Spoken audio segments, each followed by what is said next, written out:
ഞാൻ നിന്റെ നാമത്തെ എല്ലാ തലമുറകളിലും ഓർക്കുമാറാക്കും.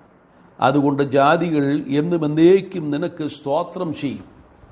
45 സങ്കീർത്തനം 17 വാക്യമാണ് നാം ശ്രദ്ധിച്ചത്. എൻ്റെ ഹൃദയം ശുഭവചനത്താൽ കവിയുന്നു, എൻ്റെ കൃതി രാജാവിന് വേണ്ടിയുള്ളത്. ഹൃദയം ശുഭവചനത്താൽ കവിയുന്ന ഒരു ഭക്തൻ ദൈവത്തിന് സ്തോത്രം ചെയ്യുകയാണ്. ദൈവത്തിൻ്റെ നാമത്തെ എല്ലാ തലമുറകളിലും ഓർക്കുകയാണ്. ഒരു കർത്തൃ ദിവസം കൂടെ ദൈവം നമുക്ക് നൽകിയല്ലോ. ദൈവത്തിന് സ്തോത്രം ചെയ്യുവാൻ, ദൈവത്തെ ആരാധിക്കുവാൻ, മഹാരാജാവിൻ്റെ സൗന്ദര്യം ദർശിക്കുവാൻ നമുക്ക് ലഭിച്ച ഈ നല്ല അവസരത്തിനായിട്ട് നമുക്ക് നന്ദിയുള്ളവരായിരിക്കാം. മർക്കോസിന്റെ സുവിശേഷം 16 അധ്യായം 1 വാക്യത്തിൽ നാം ഇപ്രകാരം വായിക്കുന്നു: ശബത്ത് കഴിഞ്ഞ ശേഷം മഗ്ദലക്കാരത്തി മറിയയും യാക്കോബിന്റെ അമ്മ മറിയയും ശലോമയും ചെന്ന് അവനെ പൂശേണ്ടതിന് സുഗന്ധവർഗം വാങ്ങി. യേശു കർത്താവിൻ്റെ ക്രൂശീകരണം നടന്നു കഴിഞ്ഞിരിക്കുകയാണ്. കർത്താവായ യേശു ക്രിസ്തുവിൻ്റെ ശരീരം ശബത്തിൽ ക്രൂശിൽ ഇരിക്കരുത് എന്ന് വ്യവസ്ഥയുണ്ടായിരുന്നു. ക്രൂശിൽ മരിക്കുന്നവർ ശാപകരമായ മരണമാണല്ലോ അനുഭവിക്കുന്നത്. അതുകൊണ്ട് യഹൂദന്മാരുടെ വ്യവസ്ഥ പ്രകാരം ആ ശവശരീരം ക്രൂശിലിരിക്കുവാൻ പാടില്ല. കർത്താവിനോടുകൂടെ ക്രൂശിക്കപ്പെട്ട 2 കള്ളന്മാരുടെയും കാൽ ഒടിച്ചു. അവർ മരിച്ചു എന്ന് ഉറപ്പാക്കി അവരുടെ ശരീരം ക്രൂശിൽ നിറക്കി. എന്നാൽ കർത്താവായ യേശു ക്രിസ്തുവിൻ്റെ കാൽ ഒടിക്കുവാൻ കടന്നു ചെല്ലുമ്പോൾ ആ കർത്താവ് അപ്പോൾ തന്നെ മരിച്ചിരുന്നതായി മനസ്സിലായതുകൊണ്ട് ആ കാൽ ഒടിക്കേണ്ടി വന്നില്ല. പെസഹ കുഞ്ഞാടിൻ്റെ അസ്ഥികൾ ഒന്നും ഒടിക്കുവാൻ പാടില്ല എന്ന് വ്യവസ്ഥയുള്ളതുപോലെ നമ്മുടെ കർത്താവായ യേശു ക്രിസ്തു സാക്ഷാൽ പെസഹ കുഞ്ഞാടായി നമ്മുടെ പാപങ്ങളുടെ പരിഹാരത്തിനു വേണ്ടി ക്രൂശിൽ യാഗമായി തീരുമ്പോൾ ആ അസ്ഥികൾ ഒന്നും ഒടിക്കപ്പെടരുത് എന്ന ദൈവത്തിൻ്റെ മുൻനിർണയപ്രകാരം നമ്മുടെ കർത്താവിൻ്റെ കാല് ഒടിക്കേണ്ടി വന്നില്ല. കർത്താവിൻ്റെ ശരീരം അരിമഥയിലെ യോസേഫ് എന്ന ശ്രേഷ്ഠ മന്ത്രി ഏറ്റുവാങ്ങി ആ ശരീരം പാറയിൽ വെട്ടി പുതിയ കല്ലറയിൽ സംസ്കരിക്കുന്നതായി നമുക്ക് തിരുവെഴുത്തിലൂടെ മനസ്സിലാക്കുവാൻ കഴിയും.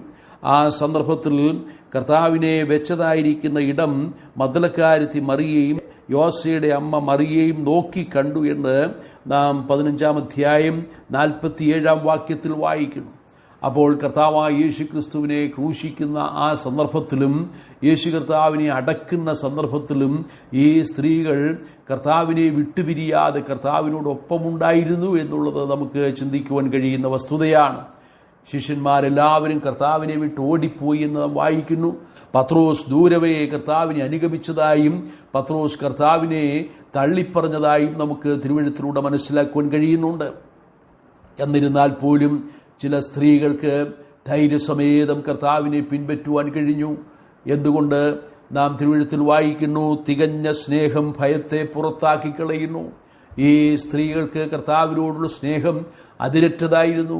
അതിനുള്ള കാരണം നാം മർക്കോസിന്റെ സുവിശേഷം 16 അധ്യായം 9 വാക്യത്തിൽ വായിക്കുന്നു: അവൻ ആഴ്ചവട്ടത്തിന്റെ 1-ാം നാൾ രാവിലെ ഉയർത്തെഴുന്നേറ്റിട്ട് താൻ 7 ഭൂതങ്ങളെ പുറത്താക്കിയിരുന്ന മഗ്ദലക്കാരത്തി മറിയയ്ക്ക് ആദ്യം പ്രത്യക്ഷനായി. അതേ, മഗ്ദലക്കാരത്തി മറിയ അവളുടെ പൂർവാവസ്ഥയെ നമുക്കിവിടെ വെളിപ്പെടുത്തി തന്നിരിക്കുകയാണ്.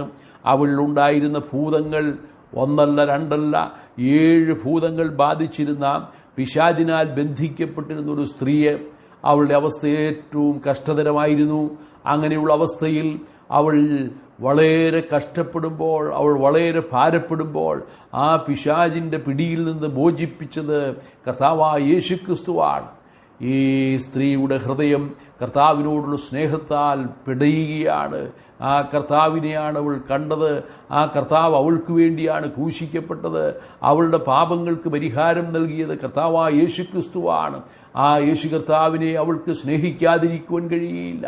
പ്രിയപ്പെട്ടവരെ, ഇന്നും ഈ കർത്തൃ ദിവസത്തിൽ നാം കർത്താവിനെ ആരാധിക്കുവാൻ കർത്താവിൻ്റെ സന്നിധിയിലേക്ക് അടുത്തു വരുമ്പോൾ നമുക്ക് ഓർക്കുവാനായിട്ടുള്ളത്, ഈ മദ്ദളക്കാരത്തിൽ സ്ത്രീയെ പിശാചിൻ്റെ പിടിയിൽ നിന്ന് മോചിപ്പിച്ചതുപോലെ നമുക്കും പിശാചിൻ്റെ പിടിയിൽ നിന്ന് ലഭിച്ച മോചനം ഓർത്ത് ദൈവത്തിന് സ്തോത്രം ചെയ്യുവാൻ കഴിയും. പിശാചിൻ്റെ പ്രവർത്തികളെ അഴിപ്പാൻ തന്നെ മനുഷ്യപുത്രൻ പ്രത്യക്ഷനായി. അതേ മനുഷ്യവർഗം മുഴുവൻ പിശാചിൻ്റെ പിടിയിൽപ്പെട്ട് നിത്യനാശത്തിലേക്ക് പോയവരായിരുന്നു. മരണത്താൽ നയിക്കപ്പെടുന്ന അവസ്ഥയിൽ പാതാളത്തിൻ്റെ ആടുകളായി നിത്യനാശത്തിലേക്ക് പൊയ്ക്കൊണ്ടിരുന്ന മനുഷ്യവർഗത്തെ രക്ഷിക്കുവാൻ കർത്താവായ യേശുക്രിസ്തു സ്വർഗത്തിൽ നിന്ന് ഭൂമിയിലേക്ക് ഇറങ്ങി വന്നു. നമ്മുടെ പാപനിമിത്തം നമുക്ക് വേണ്ടി കർത്താവ് ക്രൂശിക്കപ്പെട്ടു. കാൽവരിയിലെ ക്രൂശിൽ കർത്താവ് തൻ്റെ ശിരസ്സുകൾ മുൾക്കിരീടത്തിനു വേണ്ടി ഏൽപ്പിച്ചു കൊടുക്കുമ്പോൾ, നമ്മുടെ കർത്താവ് നമുക്ക് വേണ്ടി ആ കൈകാലുകൾ കാരിരുമ്പാണികൾക്ക് വേണ്ടി ഏൽപ്പിച്ചു കൊടുക്കുമ്പോൾ, മുതുക് ചാട്ടവാറുകൊണ്ട് നീളത്തിൽ അടിച്ചു കീറുമ്പോൾ, നമുക്ക് വേണ്ടി വ്യാപുറം കുന്നത്താൽ കുത്തിപ്പിളർക്കുമ്പോൾ നമ്മോടുള്ള ദൈവസ്നേഹം അവിടെ വെളിപ്പെടുകയായിരുന്നു. ക്രിസ്തുവോ നാം പാപികളായിരിക്കുമ്പോൾ തന്നെ നമുക്ക് വേണ്ടി മരിക്കയാൽ ദൈവം തനിക്ക് നമ്മോടുള്ള സ്നേഹത്തെ പ്രദർശിപ്പിക്കുന്നു. അതേ, ക്രൂശിന് സമീപത്ത് നിന്ന ആ സഹോദരിമാർക്കും കർത്താവായ യേശു ക്രിസ്തുവിൻ്റെ ആ സ്നേഹം വ്യക്തമായി മനസ്സിലാക്കുവാൻ കഴിഞ്ഞു. കർത്താവിൻ്റെ അടക്ക സമയത്തും ആ സ്ത്രീകൾ കർത്താവിനെ വെച്ച സ്ഥലം നോക്കിക്കണ്ട് കർത്താവിനോടുള്ള സ്നേഹം വെളിപ്പെടുത്തിയത് നമുക്ക് ഓർക്കുവാൻ കഴിയും. എന്നാൽ ആഴ്ചവട്ടത്തിന് 1-ാം ദിവസം രാവിലെ അതിരാവിലെ ഇരുട്ടുള്ളപ്പോൾ തന്നെ ഈ സ്ത്രീകൾ ഒരുക്കിയ സുഗന്ധവർഗവുമായി കളറിയിലേക്ക് കടന്നു ചെന്നിരിക്കുകയാണ്. കർത്താവിനോടുള്ള സ്നേഹം ആ നിലയിലും വെളിപ്പെടുത്തുവാൻ അവർ ആഗ്രഹിക്കുകയാണ്, ഒരുക്കിയ സുഗന്ധവർഗവുമായി. പ്രിയരെ, ഇന്ന് ഈ കർത്തൃ ദിവസത്തിൽ നാം കർത്താവിനെ ആരാധിക്കുമ്പോൾ നമുക്ക് അക്ഷരീകമായ ഒരു സുഗന്ധവർഗമല്ല, പിന്നെയോ നമ്മുടെ ആരാധനയുടെ സൗരഭ്യം സ്വർഗത്തിലേക്ക് ഉയരുമ്പോൾ നമ്മുടെ കർത്താവിൻ്റെ നാമം മഹത്വപ്പെടുകയാണ്. നമ്മെ പിശാചിൻ്റെ പിടിയിൽ നിന്ന് മോചിപ്പിച്ച ആ വലിയ സ്നേഹത്തെ, നമുക്ക് ലഭിച്ച ആത്മീയ സ്വാതന്ത്ര്യത്തെ, നമുക്ക് ലഭിച്ച വലിയ വിടുതലിനെ, നിത്യമായ മരണത്തിൽ നിന്നുള്ള വിടുതൽ ലഭിച്ചതിനെ ഓർത്ത് ആ ദൈവത്തിന് മഹത്വം കരേറ്റുമ്പോൾ, സ്തോത്രമർപ്പിക്കുമ്പോൾ, സ്തോത്രമെന്ന യാഗമർപ്പിക്കുന്നതിനെ മഹത്വപ്പെടുത്തുന്നു. ആരാധനയുടെ സൗരഭ്യം സ്വർഗത്തിലേക്ക് ഉയരുകയാണ്. സ്വർഗം ആ സൗരഭ്യം മണക്കുകയാണ്. നമ്മുടെ ആരാധനയിൽ നമ്മുടെ കർത്താവ് സംതൃപ്തനായി തീരുകയാണ്. ഇന്ന് കർത്തൃ ദിവസത്തിൽ നമുക്ക് നമ്മുടെ കർത്താവിനെല്ലാം മഹത്വം അർപ്പിക്കാം. യേശു ക്രിസ്തുവിൽ കൂടെ നമുക്ക് ലഭിച്ചിരിക്കുന്ന വലിയ വിടുതലിനായി, നമ്മളെ പിശാചിൻ്റെ പിടിയിൽ നിന്ന് മോചിപ്പിച്ചതിനായി, നമുക്ക് തന്നിരിക്കുന്ന ആത്മീയ സ്വാതന്ത്ര്യത്തിനായി നന്ദിയുള്ളവരായിരിക്കാം. സ്തോത്രമർപ്പിച്ച് നമ്മുടെ കർത്താവിനെ ആരാധിക്കാം. കർത്താവിൻ്റെ നാമം മഹത്വപ്പെടുമാറാം. സ്വർഗീയ പിതാവേ, ഇന്നും അങ്ങയുടെ തിരുവചനം ശ്രദ്ധിപ്പാൻ ഞങ്ങൾക്ക് തന്ന അവസരത്തിനായി സ്തോത്രം.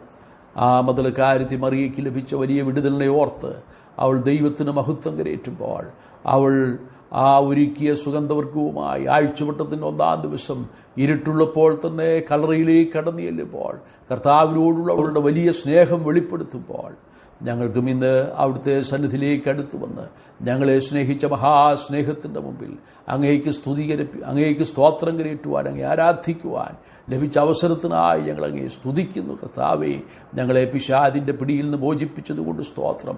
ഞങ്ങൾക്ക് ലഭിച്ചിരിക്കുന്ന ആത്മീയ സന്തോഷത്തിനായി സ്തോത്രം. ഞങ്ങൾക്ക് ലഭിച്ചിരിക്കുന്ന സ്വാതന്ത്ര്യത്തിനായി സ്തോത്രം. ഞങ്ങൾക്ക് തന്നിരിക്കുന്ന പ്രത്യാശയ്ക്കായി സ്തോത്രം. യേശു ക്രിസ്തു മുഖാന്തരം ഞങ്ങൾ അനുഭവിക്കുന്ന എല്ലാ ആത്മീയ നന്മകൾക്കായി ഞങ്ങളങ്ങേ സ്തുതിക്കുന്നു. എല്ലാ മഹത്വം അങ്ങേ കർപ്പിക്കുന്നു.